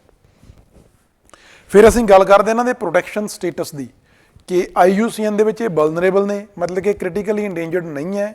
Olive ridley turtle is vulnerable under IUCN sites ਦੇ ਅਪੈਂਡਿਕਸ 1 ਦੇ ਵਿੱਚ ਆ, ਪਲੱਸ ਜੋ ਸਾਡਾ ਵਾਈਲਡ ਲਾਈਫ ਪ੍ਰੋਟੈਕਸ਼ਨ ਐਕਟ 1972 ਹੈ ਇੰਡੀਆ ਦਾ, ਉਹਦੇ ਵੀ ਉਹਦੇ ਅਲੱਗ-ਅਲੱਗ ਸਕੈਡਿਊਲਸ ਨੇ, ਉਹਨਾਂ ਦੇ ਵਿੱਚੋਂ ਸਕੈਡਿਊਲ 1 ਦੇ ਵਿੱਚ ਹੈ ਓਲਿਵ ਰਿਡਲੇ ਟਰਟਲ, ਠੀਕ ਹੈ ਜੀ। ਮਤਲਬ ਇਹ ਦੋਨਾਂ ਦੇ ਵਿੱਚ ਹਾਈਐਸਟ ਡਿਗਰੀ ਆਫ ਪ੍ਰੋਟੈਕਸ਼ਨ ਦਿੱਤੀ ਗਈ ਹੈ ਇਹਨਾਂ ਨੂੰ ਸਾਈਟਸ ਤੇ WPA ਐਕਟ ਦੇ ਅੰਡਰ ਤੇ IUCN ਦੇ ਅੰਡਰ। ਜੋ ਇਹਨਾਂ ਦੀ ਕੈਟੇਗਰੀ ਹੈ ਉਹ ਹੈ ਵਲਨਰੇਬਲ, ਕ੍ਰਿਟੀਕਲੀ ਇੰਡੇਂਜਰਡ ਨਹੀਂ ਹੈ, ਵਲਨਰੇਬਲ ਹੈ, ਧਿਆਨ ਰੱਖਿਓ। ਫਿਰ ਆਪਾਂ ਗੱਲ ਕਰਦੇ ਇਹਨਾਂ ਨੂੰ ਕੀ ਥ੍ਰੈਟਸ ਨੇ। Most important is climate change, ਕਿਉਂਕਿ ਕਲਾਈਮੇਟ ਚੇਂਜ ਆ ਜਿਹੜਾ, ਉਹਦੇ ਕਰਕੇ ਹਰ ਇੱਕ ਸਪੀਸ਼ੀਜ਼ ਤੇ ਇਫੈਕਟ ਪੈ ਰਿਹਾ, ਉਹ ਚਾਹੇ ਹਿਊਮਨ ਸਪੀਸ਼ੀਜ਼ ਨੇ, ਚਾਹੇ ਪਲਾਂਟ ਨੇ, ਚਾਹੇ ਐਨੀਮਲ ਨੇ, ਚਾਹੇ ਬਰਡਸ ਨੇ, ਸਾਰਿਆਂ ਨੂੰ ਨੈਗੇਟਿਵਲੀ ਇੰਪੈਕਟ ਕਰ ਰਿਹਾ ਕਲਾਈਮੇਟ ਚੇਂਜ। ਸੋ ਕਲਾਈਮੇਟ ਚੇਂਜ ਇੱਕ ਮੇਜਰ ਥ੍ਰੈਟ ਹੈ ਇਹਨਾਂ ਨੂੰ। ਪਲੱਸ ਇੱਕ ਪੁਆਇੰਟ ਹੋਰ ਧਿਆਨ 'ਚ ਰੱਖਿਓ ਵੀ ਟੈਂਪਰੇਚਰ ਆ ਜਿਹੜਾ, ਜੋ ਇਹਨਾਂ ਦੇ ਆਫ ਸਪਰਿੰਗਸ ਹੁੰਦੇ ਨੇ ਨਾ ਓਲਿਵ ਰਿਡਲੇ ਟਰਟਲਸ ਦੇ, ਆਫ ਸਪਰਿੰਗਸ ਦਾ ਜੋ ਸੈਕਸ ਆ it depends upon the temperature.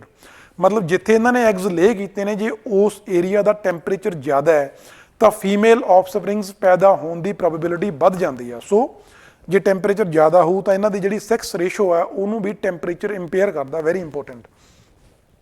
ਫਿਰ ਆਪਣੇ ਕੋਲੇ ਕਲਾਈਮੇਟ ਚੇਂਜ ਕਰਕੇ ਜਿਹੜੀਆਂ ਸੀਵੀਅਰ ਸਟਰੋਮਸ ਆ ਰਹੀਆਂ ਨੇ ਜਾਂ ਆਈਸ ਮੈਲਟ ਹੋਣ ਕਰਕੇ ਜਾਂ ਵੈਸੇ ਕਹਿ ਲਓ ਸੀ ਲੈਵਲ ਰਾਈਜ਼ ਹੋ ਰਿਹਾ, ਉਹਦੇ ਨਾਲ ਜਿਹੜੀਆਂ ਇਹਨਾਂ ਦੀਆਂ ਕ੍ਰਿਟੀਕਲ ਨੈਸਟਿੰਗ ਸਾਈਟਸ ਨੇ ਉਹਨਾਂ ਨੂੰ ਵੀ ਡੈਮੇਜ ਪਹੁੰਚ ਰਿਹਾ, ਉਹ ਵੀ ਥ੍ਰੈਟ ਉੱਥੇ ਵੀ ਉਹਨਾਂ ਦੇ ਵੀ ਇੱਕ ਥ੍ਰੈਟ ਲੂਮ ਕਰ ਰਿਹਾ।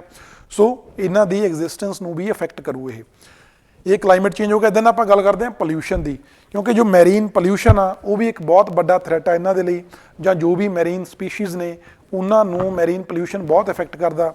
ਤੇ ਇਹਨਾਂ ਦੀ ਗੱਲ ਕਰੀਏ, ਜਿਵੇਂ ਆਹ ਦੇਖੋ ਇਮੇਜ ਦੇ ਵਿੱਚ ਦੇਖਿਆ ਤੁਸੀਂ, ਪਲਾਸਟਿਕ ਖਾ ਰਹੀਆਂ ਨੇ ਇਹ ਓਲਿਵ ਰਿਡਲੇ ਟਰਟਲਾਂ ਤੇ ਜੋ ਮੈਰੀਨ ਜਾਂ ਸੀ ਦੇ ਵਿੱਚ ਜੋ ਪਲਾਸਟਿਕ ਡੰਪ ਕੀਤਾ ਗਿਆ ਜਾਂ ਸਿੱਟਿਆ ਗਿਆ ਉਸ ਨੂੰ ਖਾ ਰਹੀਆਂ ਨੇ, ਤੇ ਜੇ ਇਹਨਾਂ ਦੇ ਅੰਦਰ ਜਾਊ ਤਾਂ ਉਹਨਾਂ ਦੀ ਹੈਲਥ ਨੂੰ ਇੰਪੈਕਟ ਕਰੂ ਤੇ ਡੈਥ ਹੋਣ ਦੇ ਚਾਂਸਸ ਵੀ ਵੱਧ ਜਾਂਦੇ ਨੇ। ਠੀਕ ਹੈ ਜੀ।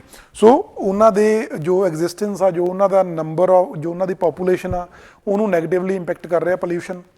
ਦੈਨ ਬਾਏ ਕੈਚ, ਮਤਲਬ ਗਲਤੀ ਦੇ ਨਾਲ ਜਦੋਂ ਮਛੇਰੇ ਨੇ, ਜਿਹੜੇ ਮਛੇਰੇ ਉਹ ਫਿਸ਼ ਕੈਚ ਕਰ ਰਹੇ ਨੇ, ਫਿਸ਼ ਫੜਨ ਜਾਂਦੇ ਨੇ, ਮੱਛੀਆਂ ਫੜਨ ਜਾਂਦੇ ਨੇ, ਤਾਂ ਕਈ ਵਾਰ ਉਹ ਜੋ ਟੈਕਨੀਕਸ ਯੂਜ਼ ਕਰ ਰਹੇ ਨੇ ਉਹ ਅਨਸਾਇੰਟੀਫਿਕ ਨੇ, ਜਿਹਦੇ ਕਰਕੇ ਓਲਿਵ ਰਿਡਲੇ ਟਰਟਲਸ ਨੇ, ਛੋਟੀਆਂ ਨੇ ਪਹਿਲੀ ਗੱਲ ਤਾਂ ਇਹ, ਸਮੋਲੈਸਟ ਨੇ, ਜਿਹਦੇ ਕਰਕੇ ਗਲਤੀ ਨਾਲ ਕਈ ਵਾਰੀ ਮੱਛੀ ਦੀ ਥਾਂ ਤੇ ਫੜੀਆਂ ਜਾਂਦੀਆਂ ਨੇ ਤੇ ਉਹਦੇ ਨਾਲ ਇਹਨਾਂ ਦੀ ਪੋਪੂਲੇਸ਼ਨ ਨੂੰ ਥ੍ਰੈਟ ਪਹੁੰਚ ਰਿਹਾ। ਦੈਨ ਹਿਊਮਨ ਕੰਜ਼ੰਪਸ਼ਨ, ਉਹਨੂੰ ਐਜ਼ ਆ ਮੀਟ ਵੀ ਖਾਇਆ ਜਾ ਰਿਹਾ, ਪਲੱਸ ਜੋ ਇਹਦਾ ਸ਼ੈਲ ਆ ਉਹਨੂੰ ਵੀ ਯੂਜ਼ ਕੀਤਾ ਜਾ ਰਿਹਾ, ਇਹਨੂੰ ਲੈਦਰ ਦੇ ਲਈ ਯੂਜ਼ ਕੀਤਾ ਜਾ ਰਿਹਾ। ਸੋ ਉਹਨਾਂ ਚੀਜ਼ਾਂ ਕਰਕੇ ਵੀ ਇਹਨਾਂ ਦੀ ਪੋਪੂਲੇਸ਼ਨ ਆ ਜਿਹੜੀ ਡਿਕਲਾਈਨ ਹੋ ਰਹੀ ਹੈ ਜਾਂ ਥ੍ਰੈਟ ਫੇਸ ਕਰ ਰਹੀ ਹੈ। Then the last topic for our today's discussion is Nipun initiative. Very important question. Recently launched Nipun initiative is associated to which of the following? ਕਿਹਦੇ ਨਾਲ associated ਹੈ ਜੀ, ਇਹ ਦੱਸਣਾ ਤੁਸੀਂ। First option ਹੈ ਜੀ education sector, second agricultural labor, third construction workers and fourth ਹੈ ਮਨਰੇਗਾ ਵਰਕਰਸ। ਠੀਕ ਹੈ, ਤੁਸੀਂ ਕਮੈਂਟ ਕਰਕੇ ਦੱਸੋ ਕਿ ਨਿਪੁੰਨ ਇਨੀਸ਼ੀਏਟਿਵ ਇਹਨਾਂ ਕਿਹੜੇ ਸੈਕਟਰਸ ਦੇ ਨਾਲ ਐਸੋਸੀਏਟਡ ਹੈ। Very important. ਨਿਪੁੰਨ ਹੈ ਕੀ ਆ? Nipun national initiative for promotion of upskilling of Nirman workers. ਠੀਕ ਹੈ ਜੀ, ਨਿਰਮਾਣ ਵਰਕਰਸ ਮਤਲਬ ਕੰਸਟਰਕਸ਼ਨ ਵਰਕਰਸ, ਜਿਹੜੇ ਕੰਸਟਰਕਸ਼ਨ ਸੈਕਟਰ ਦੇ ਵਿੱਚ ਕੰਮ ਕਰ ਰਹੇ ਨੇ, ਜਿਹੜੇ ਕਾਮੇ, ਉਹਨਾਂ ਦੀ ਸਕਿੱਲਸ ਨੂੰ ਅਪਗ੍ਰੇਡ ਕਰਨ ਦੇ ਲਈ ਇੱਕ ਇਨੀਸ਼ੀਏਟਿਵ ਲਿਆਂਦਾ ਗਿਆ ਸੈਂਟਰਲ ਗਵਰਨਮੈਂਟ ਦੁਆਰਾ, ਜਿਹਨੂੰ ਕਿਹਾ ਜਾਂਦਾ Nipun, national initiative for promotion of upskilling of Nirman workers. ਕਿਹੜੀ ਮਿਨਿਸਟਰੀ ਨੇ ਲਾਂਚ ਕੀਤਾ? Very important. It is launched by ministry of housing and urban affairs. ਧਿਆਨ ਰੱਖਿਓ, ਕੰਸਟਰਕਸ਼ਨ ਵਰਕਰਸ ਨੇ ਉਹਨਾਂ ਵਾਸਤੇ ਅਪਸਕਿਲਿੰਗ ਦਾ ਇੱਕ ਇਨੀਸ਼ੀਏਟਿਵ ਸਟਾਰਟ ਕੀਤਾ। ਕਿਹਨੇ ਸਟਾਰਟ ਕੀਤਾ ਜੀ? Ministry of housing and urban affairs. Very important. Then ਇਹਨਾਂ ਦਾ ਟਾਰਗੇਟ ਕੀ ਹੈ ਇਸ ਮਿਸ਼ਨ ਦੇ? Target is to achieve upskilling of more than 1 lakh construction workers. ਠੀਕ ਹੈ ਜੀ, ਘੱਟੋ ਘੱਟ 1 ਲੱਖ ਕੰਸਟਰਕਸ਼ਨ ਵਰਕਰਸ ਨੂੰ ਵਧੀਆ ਸਕਿੱਲਸ ਪ੍ਰੋਵਾਈਡ ਕਰਨੀਆਂ ਜਾਂ ਉਹਨਾਂ ਦੀਆਂ ਸਕਿੱਲਸ ਨੂੰ ਅਪਗ੍ਰੇਡ ਕਰਨਾ। ਕਿਵੇਂ ਕਰਿਆ ਜਾਊ? ਉਹਨਾਂ ਨੂੰ ਨਵੀਆਂ ਸਕਿੱਲਸ ਸਿਖਾ ਕੇ, ਥਰੂ ਫਰੈਸ਼ ਸਕਿਲਿੰਗ ਔਰ ਅਪਸਕਿਲਿੰਗ ਪ੍ਰੋਗਰਾਮਸ ਉਹਨਾਂ ਲਈ ਲਿਆ ਕੇ, and providing them with work opportunities in foreign countries as well. ਵੈਰੀ ਇੰਪੋਰਟੈਂਟ। ਇਹ ਵੀ ਧਿਆਨ ਰੱਖਿਓ ਕਿ ਉਹਨਾਂ ਨੂੰ ਫੋਰਨ ਕੰਟਰੀਜ਼ ਦੇ ਵਿੱਚ ਵਰਕ ਕਰਨ ਦੀਆਂ ਅਪੋਰਚੁਨਿਟੀਜ਼ ਵੀ ਇਹਦੇ ਅੰਡਰ ਪ੍ਰੋਵਾਈਡ ਕੀਤੀਆਂ ਜਾਣਗੀਆਂ। ਠੀਕ ਹੈ ਜੀ, 3 ਚੀਜ਼ਾਂ ਹੋ ਗਈਆਂ। ਉਹਨਾਂ ਨੂੰ ਨਵੀਆਂ ਸਕਿੱਲਸ ਪ੍ਰੋਵਾਈਡ ਕਰਕੇ, ਫਰੈਸ਼ ਸਕਿਲਿੰਗਸ ਜਿਹਨੂੰ ਕਹਿੰਦੇ ਆ, ਪਲੱਸ ਅਪਸਕਿਲਿੰਗ ਇਨੀਸ਼ੀਏਟਿਵਸ, ਉਹਨਾਂ ਦੀਆਂ ਸਕਿੱਲਸ ਨੇ ਉਹਨਾਂ ਨੂੰ ਹੋਰ ਅਪਗ੍ਰੇਡ ਕਰਨ ਦੇ ਲਈ। ਥਰਡ ਹੈ ਉਹਨਾਂ ਨੂੰ ਫੋਰਨ ਕੰਟਰੀਜ਼ ਦੇ ਵਿੱਚ ਕੰਮ ਕਰਨ ਦੀ ਅਪੋਰਚੁਨਿਟੀਜ਼ ਪ੍ਰੋਵਾਈਡ ਕਰਕੇ ਉਹਨਾਂ ਦੀਆਂ ਸਕਿੱਲਸ ਨੂੰ ਇੰਪਰੂਵ ਕਰਿਆ ਜਾਣਾ ਨਿਪੁੰਨ ਇਨੀਸ਼ੀਏਟਿਵ ਦੇ ਅੰਡਰ।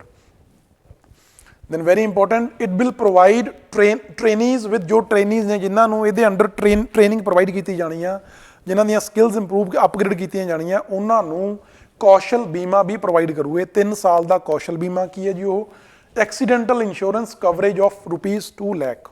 ਠੀਕ ਹੈ, ਉਹਨਾਂ ਨੂੰ 2 ਲੱਖ ਰੁਪਏ ਦਾ ਐਕਸੀਡੈਂਟਲ ਕਵਰੇਜ ਇੰਸ਼ੋਰੈਂਸ ਦੇਣਾ, ਇੱਕ ਐਕਸੀਡੈਂਟਲ ਇੰਸ਼ੋਰੈਂਸ ਕਵਰੇਜ ਪ੍ਰੋਵਾਈਡ ਕਰਨਾ, ਜਿਹਨੂੰ ਕਿਹਾ ਜਾ ਰਿਹਾ ਕੌਸ਼ਲ ਬੀਮਾ। ਕੌਸ਼ਲ ਬੀਮਾ ਕਿਹਦੇ ਅੰਡਰ ਆ ਜੀ? ਨਿਪੁੰਨ ਇਨੀਸ਼ੀਏਟਿਵ ਦੇ ਅੰਡਰ, ਜੋ ਕੰਸਟਰਕਸ਼ਨ ਵਰਕਰਸ ਦੇ ਲਈ ਹੈ। ਫਿਰ ਆਪਾਂ ਗੱਲ ਕਰੀਏ, ਇਟ ਇਜ਼ ਇੰਪਲੀਮੈਂਟਡ ਅੰਡਰ ਮਿਨਿਸਟਰੀਜ਼, ਜੋ ministry of housing and urban affairs ਆ, ਉਹਨਾਂ ਦਾ ਇੱਕ ਫਲੈਗਸ਼ਿਪ ਇਨੀਸ਼ੀਏਟਿਵ ਚੱਲ ਰਿਹਾ, ਜਿਹਨੂੰ ਅਸੀਂ ਕਹਿੰਦੇ ਹਾਂ ਦੀਨ ਦਿਆਲ ਅੰਤੋਦਿਆ ਯੋਜਨਾ, ਨੈਸ਼ਨਲ ਅਰਬਨ ਲਾਈਵਲੀਹੁਡਸ ਮਿਸ਼ਨ। ਠੀਕ ਹੈ ਜੀ, ਉਸ ਮਿਸ਼ਨ ਦੇ ਅੰਡਰ ਹੀ ਇਸ ਮਿਸ਼ਨ ਨੂੰ ਇੰਪਲੀਮੈਂਟ ਕੀਤਾ ਜਾਊ। ਇਹ ਮਿਸ਼ਨ ਕਾਹਦੇ ਲਈ ਹੈ? ਇਹ ਮਿਸ਼ਨ 2014-15 ਦੇ ਵਿੱਚ ਸੈਂਟਰਲੀ ਸਪਾਂਸਰਡ ਮਿਸ਼ਨ ਆ। 14-15 ਦੇ ਵਿੱਚ ਸੈਂਟਰਲ ਗਵਰਨਮੈਂਟ ਨੇ ਸਟਾਰਟ ਕੀਤਾ ਸੀ। Ministry of housing and urban affairs ਨੇ ਕਾਹਦੇ ਲਈ ਕੀਤਾ ਸੀ? ਕਿ ਜੋ ਅਰਬਨ ਏਰੀਆ ਦੇ ਵਿੱਚ ਪੂਅਰ ਲੋਕ ਰਹਿੰਦੇ ਨੇ, ਗਰੀਬ ਲੋਕ ਨੇ, ਉਹਨਾਂ ਵਾਸਤੇ ਵਧੀਆ ਨਵੀਆਂ ਵਰਕ ਦੀਆਂ ਅਪੋਰਚੁਨਿਟੀਜ਼ ਕ੍ਰੀਏਟ ਕਰਨੀਆਂ ਇੰਪਲੋਇਮੈਂਟ ਦੀਆਂ, ਪਲੱਸ ਉਹਨਾਂ ਨੂੰ ਸੈਲਫ ਇੰਪਲੋਇਮੈਂਟ ਪ੍ਰੋਵਾਈਡ ਕਰਨੀ, ਸੋ ਦੈਟ ਉੱਥੋਂ ਅਸੀਂ ਪੋਵਰਟੀ ਖਤਮ ਕਰ ਸਕੀਏ। ਉਹਦੇ ਲਈ ਇਹ ਦੀਨ ਦਿਆਲ ਅੰਤੋਦਿਆ ਯੋਜਨਾ ਨੈਸ਼ਨਲ ਅਰਬਨ ਲਾਈਵਲੀਹੁੱਡ ਮਿਸ਼ਨ 14-15 ਚ ਲਾਂਚ ਕੀਤਾ ਗਿਆ ਸੀ। ਉਸ ਮਿਸ਼ਨ ਦੇ ਤਹਿਤ ਹੁਣ ਨਿਪੁੰਨ ਇਨੀਸ਼ੀਏਟਿਵ ਲਿਆਂਦਾ ਗਿਆ, ਤੇ ਨਿਪੁੰਨ ਇਨੀਸ਼ੀਏਟਿਵ ਨੂੰ ਇੰਪਲੀਮੈਂਟ ਕਿਹਨੇ ਕਰਨਾ ਜੀ? Very important, NSDC national skill development council ministry ਹੈ housing and urban affairs. Implement ਕਿਹੜੀ ਏਜੰਸੀ ਕਰ ਰਹੀ ਹੈ? ਇੰਪਲੀਮੈਂਟ ਕਰ ਰਹੀ ਹੈ ਜੀ ਨੈਸ਼ਨਲ ਸਕਿੱਲ ਡਿਵੈਲਪਮੈਂਟ ਕਾਉਂਸਲ। ਕਿਹੜੇ ਪ੍ਰੋਗਰਾਮ ਦੇ ਅੰਡਰ ਕੀਤਾ ਜਾ ਰਿਹਾ ਹੈ? ਇਜ਼ ਅੰਡਰ ਦੀਨ ਦਿਆਲ ਅੰਤੋਦਿਆ ਯੋਜਨਾ ਨੈਸ਼ਨਲ ਅਰਬਨ ਲਾਈਵਲੀਹੁੱਡ ਮਿਸ਼ਨ। ਤੇ ਟਾਰਗੇਟ ਹੈ 1 ਲੱਖ ਕੰਸਟਰਕਸ਼ਨ ਵਰਕਰਸ ਨੂੰ ਟ੍ਰੇਨਿੰਗ ਪ੍ਰੋਵਾਈਡ ਕਰਨੀ, ਪਲੱਸ ਉਹਨਾਂ ਨੂੰ ਕੌਸ਼ਲ ਬੀਮਾ ਵੀ ਦਿੱਤਾ ਜਾ ਰਿਹਾ 3 ਸਾਲਾਂ ਲਈ 2 ਲੱਖ ਦਾ ਇੱਕ ਐਕਸੀਡੈਂਟਲ ਇੰਸ਼ੋਰੈਂਸ ਕਵਰੇਜ ਦੀ ਫਾਰਮ ਦੇ ਵਿੱਚ। ਤੇ ਇਹ ਸਾਡੇ ਲਈ ਇਹਦੇ ਨਿਪੁੰਨ ਮਿਸ਼ਨ ਦੇ ਜੋ ਵੀ ਪੇਪਰ ਦੇ ਪੁਆਇੰਟ ਆਫ ਵਿਊ ਤੋਂ ਸਾਡੇ ਲਈ ਇੰਪੋਰਟੈਂਟ ਨੇ ਉਹ ਸਭ ਚੀਜ਼ਾਂ ਆਪਾਂ ਤੁਹਾਨੂੰ ਦੱਸਤੀਆਂ। ਇਹ ਮਿਸ਼ਨ ਬਾਰੇ ਦੱਸਿਆ ਤੁਹਾਨੂੰ, Deen Dayal Antyodaya national urban livelihood mission ਬਾਰੇ, ਉਹਨਾਂ ਨੂੰ self employment, skilled wage employment opportunities ਦੇਣੀਆਂ, ਸੋ ਦੈਟ ਆਪਾਂ ਅਰਬਨ ਏਰੀਆਜ਼ ਦੇ ਵਿੱਚੋਂ ਪੋਵਰਟੀ ਨੂੰ ਖਤਮ ਕਰ ਸਕੀਏ। ਠੀਕ ਹੈ ਜੀ। ਸੋ ਦਿਸ ਵਾਜ਼ ਆਲ ਅਬਾਊਟ ਆ ਟੂਡੇਜ਼ ਕਰੰਟ ਅਫੇਅਰਸ ਕਲਾਸ, ਤੇ ਕੱਲ੍ਹ ਨੂੰ ਆਪਾਂ ਕੁਝ ਹੋਰ ਇੰਪੋਰਟੈਂਟ ਟੌਪਿਕਸ ਦੇ ਨਾਲ ਡਿਸਕਸ਼ਨ ਕਰਾਂਗੇ। ਸੋ ਥੈਂਕ ਯੂ ਜੀ। ਪੜ੍ਹਦੇ ਰਹੋ, ਤੇ ਜੋ ਪੜ੍ਹ ਰਹੇ ਹੋ ਉਹਨੂੰ ਰਿਵਾਈਜ਼ ਕਰਦੇ ਰਹੋ, ਰਿਵੀਜ਼ਨ ਬਹੁਤ ਇੰਪੋਰਟੈਂਟ ਆ। ਥੈਂਕ ਯੂ ਜੀ।